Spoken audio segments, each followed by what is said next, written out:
All right, everyone. Welcome to the first episode of Testimony Meeting. This is the new podcast.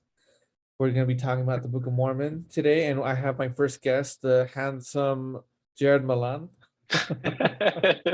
Thanks.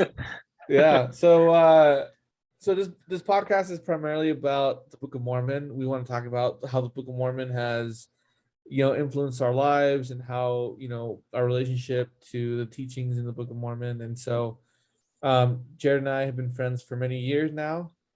You served it here in Salt Lake City, right? I did. That's cool, man. So I mean, let's start there then. Tell us a little bit about yourself, maybe a little bit about and talk about a little bit about your mission, because you're always dealing with the Book of Mormon within your mission, right?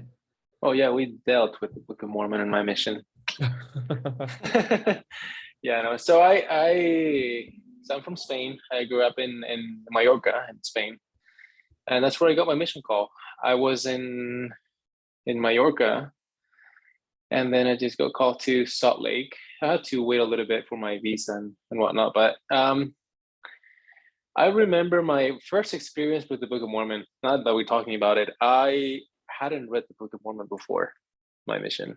That was one of those things that I think I was kind of lazy. I kind of neglected it. I mean, you're like a teenager, before you go on a mission. So yeah, I was back then when it was like when mission calls were given at 19. So I was 19 years old when I started my mission. But I remember having this whole idea of like what a mission was. I was like, oh, I'm gonna go to the MTC, the Missionary Training Center, and I'm going to learn everything I need to do and how to teach and everything there. And I'll probably read the Book of Mormon there or something. But I was actually sent straight to the mission field. That was kind of weird. And so I didn't do MTC. Oh yeah, that's crazy. Yeah, I didn't know that. Yeah, and then like skipping that part, that's what terrified me. And I was like, oh, I haven't even read the Book of Mormon. Like I have to teach about this book and I haven't even read it. And so I got really scared and I started reading it. And I was like, as a missionary, because you served, you wake up early and you work out. I was like doing push-ups and I was reading the Book of Mormon. Like I was having breakfast and I was reading the Book of Mormon. And like I was at a bus stop and I was reading the Book of Mormon. So I was reading the Book of Mormon as quick as I could. And I realized how it relates a lot to all of us. Like you would think that all these like people from like, I don't know, 1600 years ago, you think that their culture and like their lifestyles will be different than ours. But I feel like society and the way we relate is just the same, no matter and which age we're in. Yeah. And so I think like I think it's easy to assume that like people who lived like 2000 years ago were like dumb, or they were like not dealing with the same problems or questions that we were. But like, I mean, they're still human. They're still like wrestling with the same like needs that we are, and they have the same questions of the soul that we are having. So I think you bring up a good point. And I think it's funny, like I think a lot of missionaries, not all missionaries like read the Book of Mormon before they go on their mission, like because they're in high school, especially now that they're younger. They're in high school, they're like on the track team or football team, and like I don't know how many kids in high school have time to read the Book of Mormon, but I'm glad you once you got there, it sounds like maybe that's exactly what you needed to skip the MTC. Yeah, I do have to point out that it's a bit different also in like Europe. Unlike Utah, for example, here you guys have schools and they teach that as a class here, like seminary. Yeah, that's true. Yeah, seminary, you got right. Seminary here, like in Spain or in Europe in general. I think it might be everywhere else. It's different. Like we don't really have a education system like here, where like you're taught that at school and high school or middle school, right? There is more of like a calling. You have somebody who gets called to teach, and it's not as like, I guess, mandatory. It's advised to do it, and a lot of kids do it. I did it, but it helps a lot, I would say. Yeah, for sure. It helps a We lot. are like really blessed here. Like Yeah. there's so many resources. Yep. So then what happened? Like, you're training, you're a new missionary, you're obviously like freaked out, like I have to start teaching people this and I haven't read it. So then you started to say, like, you started to notice that like there's kind of like a universal like thing about it where like you can relate to the people in the book, right? Oh yeah, yeah, yeah. Like for example, I mean, the first prophet, right? We have Nephi. He's got his family. They're immigrating,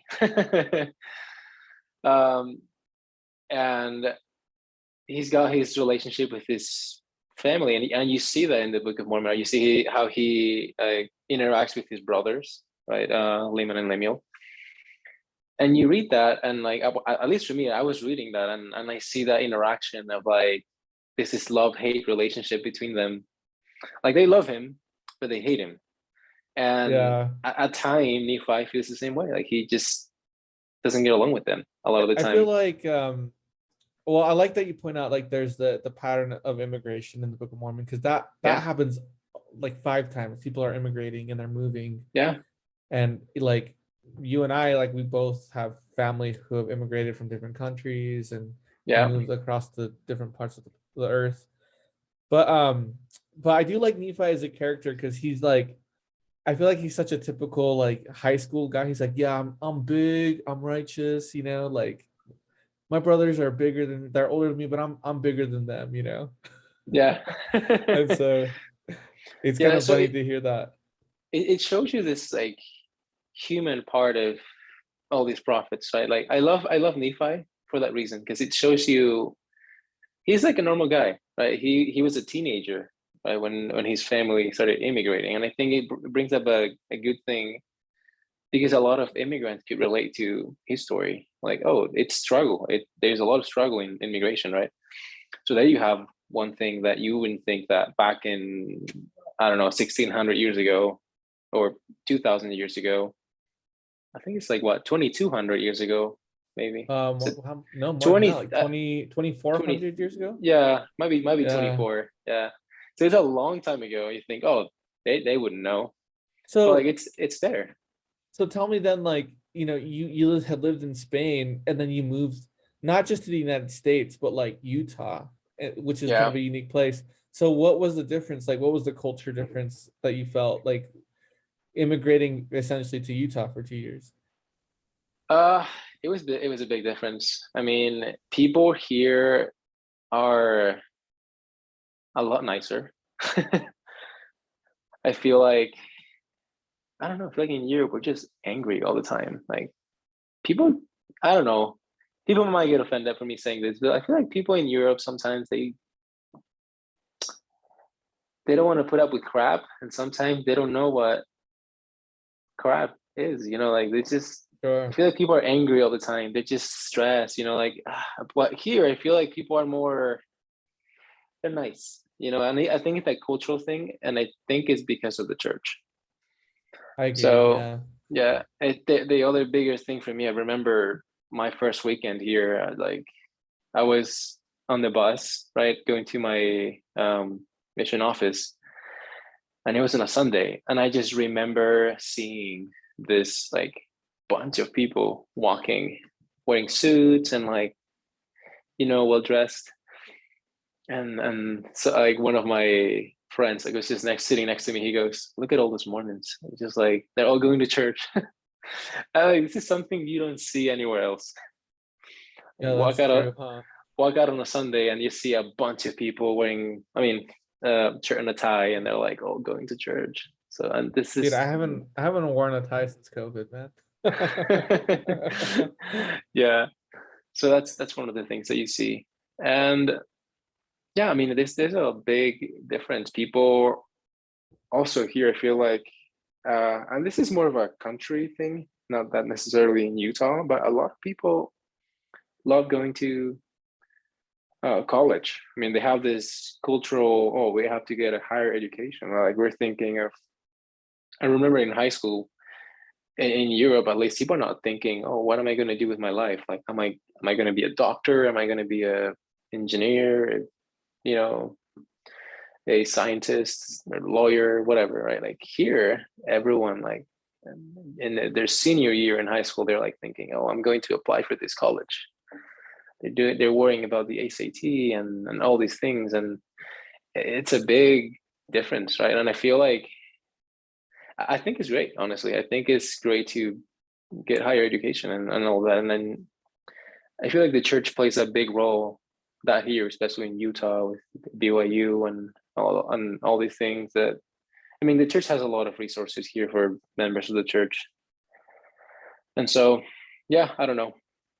Specifically here in So, Utah, I saw a big difference so in culture and was there anything in particular that like, so you said that you were kind of like worried, like I haven't read the Book of Mormon and I'm doing this Mhm. mission thing. Were there other things that like worried you when you came, like things that you were like kind of like, I don't know, like not so sure about, not like unsure, but um like that were like scary to you or like made there you were a few uncomfortable? things. I mean, there were a few things. I have never been a teacher before, and so teaching is a skill, right? And that's something you develop on your mission. I don't think there's a single person that just goes into their mission and then they just go out there and start teaching and they're good at teaching. So, and as a missionary, you worry that like you're gonna say something wrong and that you're gonna mess up the opportunity to uh, convert or baptize someone, right? Or bring someone into the church because you didn't teach them right or because you said something wrong. So, teaching was something that I worried about as a missionary or starting my mission. Having a testimony was another one. I felt like I had one, but having one about the Book of Mormon was one of those things that I worried about. So tell There were me a few. then, tell Yeah, me go ahead. like, so now that you were like reading the Book of Mormon, you were like trying to get through Mhm. it, like what changed for you? Like when you started the book, what was your initial impression and how did it change as you read it? Um, this is funny. So when I started my mission, like obviously the only thing I knew, and I always say this, is that Nephi was born of goodly parents. Right, that's the verse, the very first verse of the book. The biggest change for me was getting to know the stories of like going through all of these stories of every single prophet in the Book of Mormon. And what that changed in my life, I think, is that I started to relate to them in many different ways.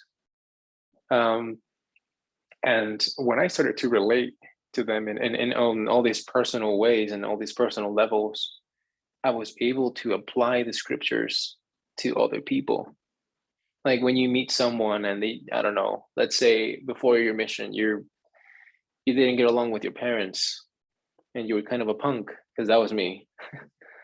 Um, and you meet someone in your mission that has this same sort of relationship with their parents. Like you're, in my case, I taught a lot of young people, right? And a lot of young people have like they struggle with their parents, their relationship, their talk to them, like talking to them, to trusting them, and all these things that teenagers can relate to. Um, since I had read the Book of Mormon, I knew of a story of somebody who had similar issues, and that's Alma, for example. Alma was a punk. Alma, to me, is one of the greatest prophets in the Book of Mormon, but he was also a punk, and he had a hard start. So I felt I kind of created this relationship with the book because I feel like in many ways it talked to me, and I could also see that it could talk to other people with similar issues that I have or I had, and I think that's what changed in me with the Book of Mormon and how I was able to use it more effectively in my teaching. How I was able to, and I can still learn things. There are many things, many stories that you will read in the Book of Mormon that you feel like, oh, this doesn't really apply to me. not now at least, but maybe in a year you're struggling with something that they were struggling, and maybe it's that very verse you said, oh, this didn't really apply to me, but maybe in a year you're like there in that position and it applies to you. And then you think of, oh, how they did, like how did they overcome this thing? Right. So there's a lot of things about the book itself that like one can relate to and Yeah. that you can learn from. I think so. For me, one of my favorite stories when I read the Book of Mormon was the story of Enos, right? Because it's short and sweet. Yeah. And then like Enos is like this, he hasn't been keeping the commandments. He's just doing his duty as the king or whatever, and is just going with the flow. But he's kind of neglected like his relationship with God and stuff like that. And then it kind of like catches up with him, and he feels like this guilt, and then he goes and he prays, and he says he wrestles with God, which is what Jacob does. He wrestles with God, and then he asks for forgiveness, and then God like instantly forgives him. And for me, that like as a missionary, um that's a story that really touched me, because I feel like, like when you're a teenager, you do all these like dumb things that you're not like supposed to Yeah. be doing, and you're kind of like a little chaotic. But then you're confronted with this idea of like going on a mission, and now you have to be like the shining example for everyone, and not only like in your ward and community, but like for the world and the people that you teach.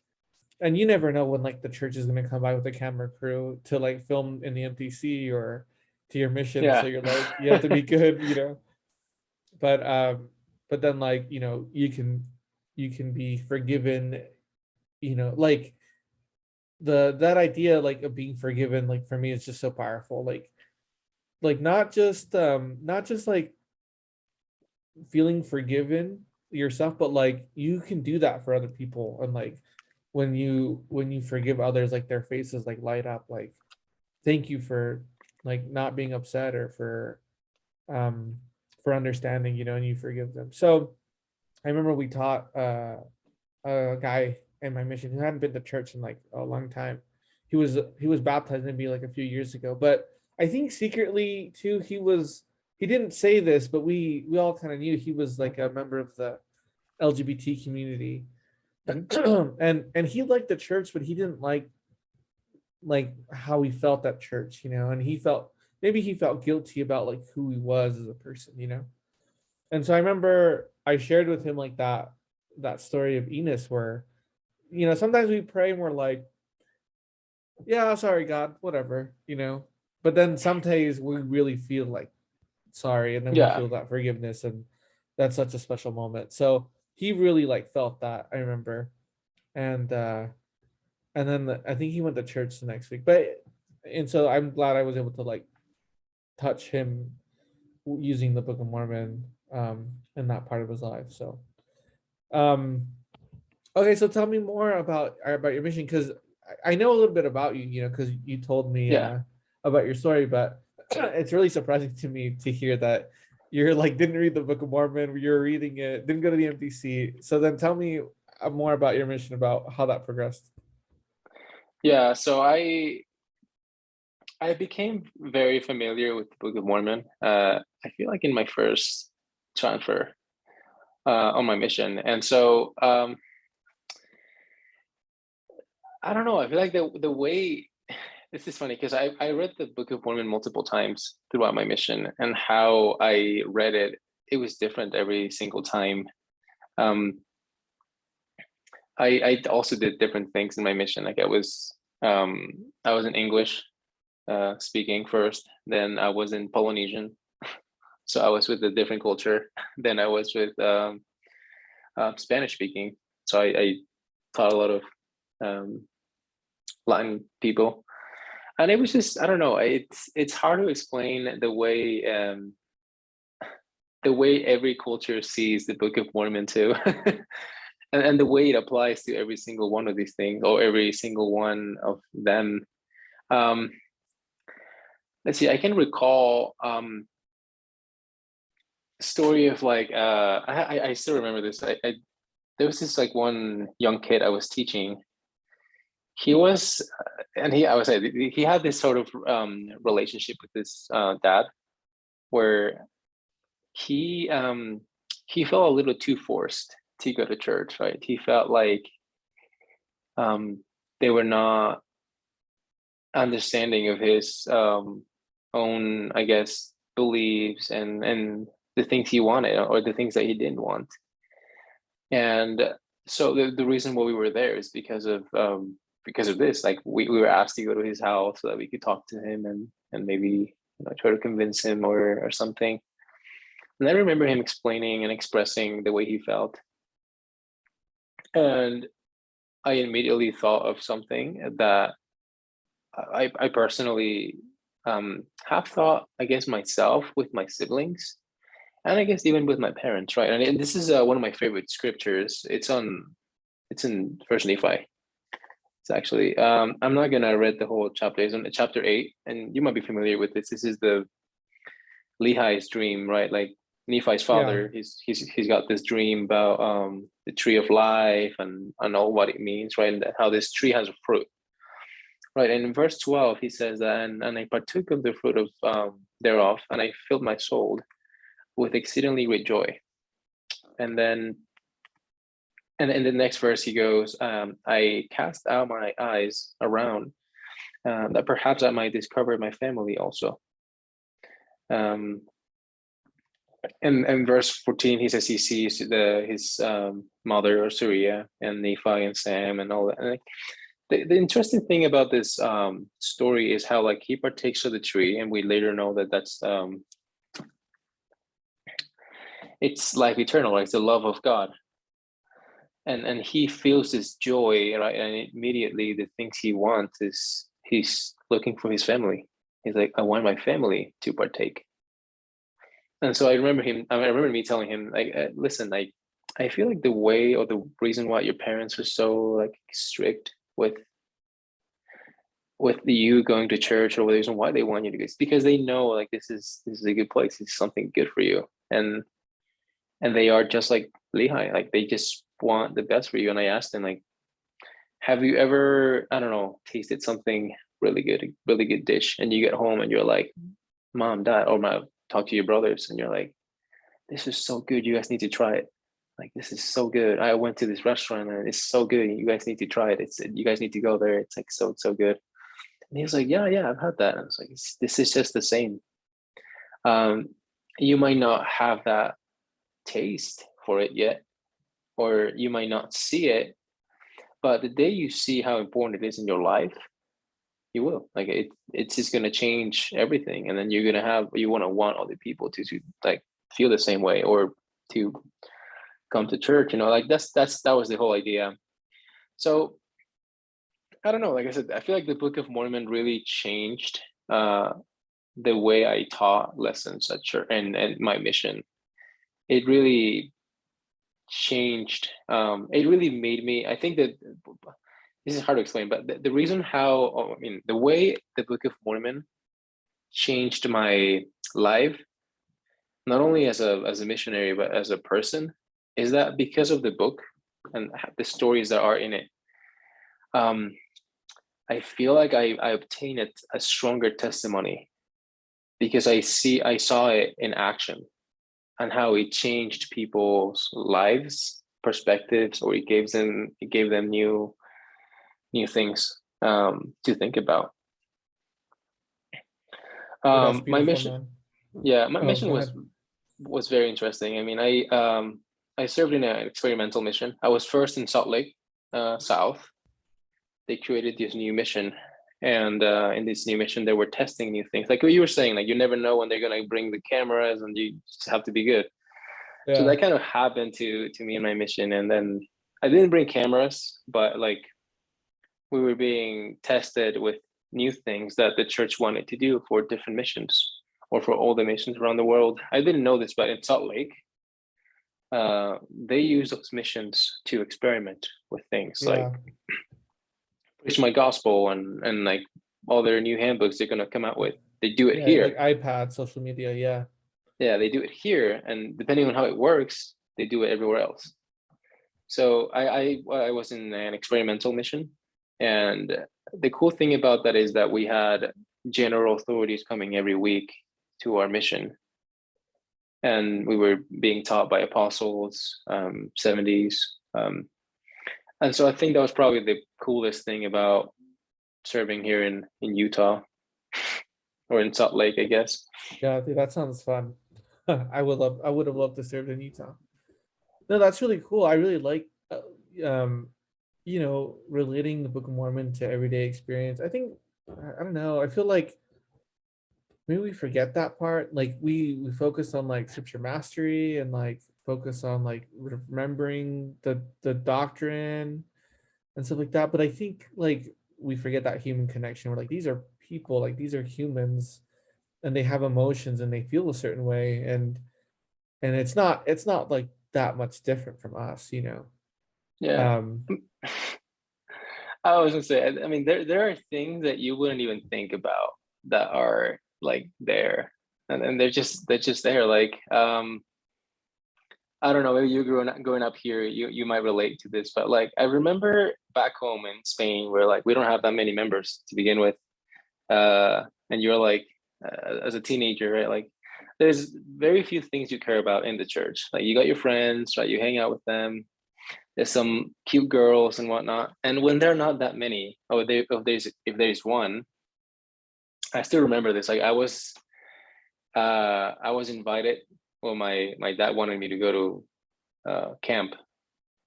It was like a youth conference, and I didn't want to go. And then he said, "Well, so and so is going," and then he's talking with this two girls that he knew I liked, and I was like, "Yeah, maybe I'll go. yeah, maybe, yeah. maybe I'll go." And I remember when I was reading the Book of Mormon at the beginning of my mission, I saw this the story of Nephi, like how they're sent back to Jerusalem, right, to retrieve the plates, like the book, their record, and all that. And their sent is and Nephi, Laman, and Lemuel. And Laman and Lemuel, they don't want to go. Like, they just didn't want to go. But they end up going, right? And it sucked and all of that. And they had to face Laban, sorry. They get back. It was a crappy experience for them. And after that, they're sent again, and they're like, "Oh, heck no, we're not doing this again. We're not going to go back there." And then the dad pretty much tells them, "Well, you need to go and find your wives. You need to go and talk to Ishmael, and you need to marry their daughters." And they're like, "Okay, we'll go." Yeah, what's that meme where like that girl is like like go get the plates of brass. Nah, go get wives from Ishmael. Okay. Yeah. See, like, even So little things like those, we just yeah, think that, that's really oh, funny. yeah. That's awesome, man. All right, man. Well, we got to wrap up soon. I know you got some meetings, Yeah. um, but yeah, no, thank you for sharing your thoughts and your experiences about the Book of Mormon. Well, I feel like this was short, so maybe we'll have you back on later. Yeah. Yeah, But for sure. yeah, no, I just wanted to thank you, and anyone, if anyone's listening, please read the Book of Mormon. I think you're gonna enjoy it. Like if you read it, try to find like the human aspect of it. I think you'll like that. But any last words on the Book of Mormon before we end, Jared?